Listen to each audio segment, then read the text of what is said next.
Oui, bonjour, je suis la fille de Jean-Paul Riopel. Je m'appelle Andréane Roy, je suis co-commissaire de l'exposition Riopel à la rencontre des territoires nordiques et des cultures autochtones.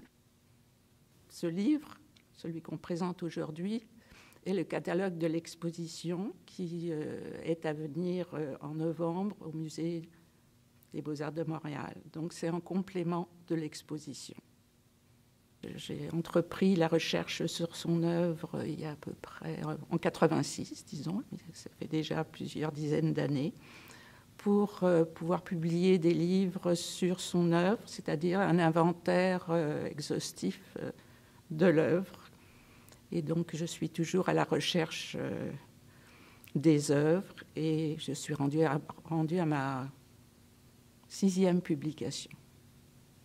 Au départ, avec le Musée des Beaux-Arts de Montréal, il était question d'organiser une exposition sur un collectionneur qui s'appelle Champlain Charret, qui était avant tout un grand ami de Riopel, un ami avec qui Riopel allait à la chasse, à la pêche, et avec qui il a découvert plusieurs territoires nordiques, parce que Champlain Charret possédait un hydravion qui leur permettait de vraiment voyager sur des territoires étendus. Donc, au départ, on devait donc faire une exposition autour du collectionneur et de sa collection. Par contre, en faisant plusieurs recherches autour de leur amitié, on s'est rendu compte que c'est une amitié qui a permis à Riopel d'explorer le territoire et une amitié sans qui, peut-être, il n'aurait pas eu ce lien-là cette connaissance empirique du territoire québécois et canadien. Donc, à partir de nos recherches, on a donc décidé d'ouvrir la thématique un peu plus largement pour axer sur les territoires nordiques et les cultures autochtones, tout en démontrant l'influence qu'a eu Champlain Charret sur la production de Riopel.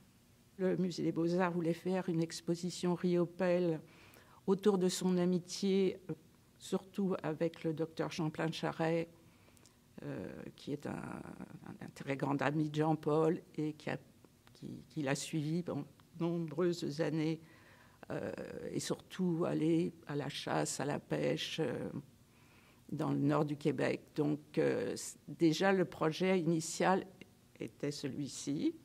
Après ça, moi, j'ai travaillé sur une thématique à partir de 2003 sur la nordicité et les inspirations de Jean-Paul Riopel. Et donc, les musées étaient au courant de ma thématique. Donc, finalement, on a relié les deux thématiques. C'est comme ça qu'est partie l'exposition sur laquelle on travaille depuis 3 ans. La lecture et les livres occupent une place importante, évidemment de par mon travail. Je suis historienne de l'art, donc dans le cadre de mes recherches, on se documente à partir de plusieurs sources et les sources livresques sont évidemment très importantes. Dans le cadre de la préparation de l'exposition et du catalogue, j'ai dû évidemment m'alimenter à partir de livres sur Riopel, mais également sur les cultures autochtones et sur l'art autochtone en général. Donc, ça a été une documentation assez importante qui a occupé pas mal de mon temps. Bonne question. Je travaille beaucoup sur Internet, donc je lis énormément sur Internet. Je lis des livres en relation justement aux thématiques des expositions et ça, c'était à peu près tout ce que je peux aborder, si vous voulez, question temps. Dans une vie, c'est de suivre par rapport à mes projets. Mes lectures sont toujours en rapport avec les projets que je mets en forme. L'exposition Riopel à la rencontre des territoires nordiques et des cultures autochtones vise à mettre en lumière 2 sources d'inspiration majeures dans le parcours artistique de Jean-Paul Riopel.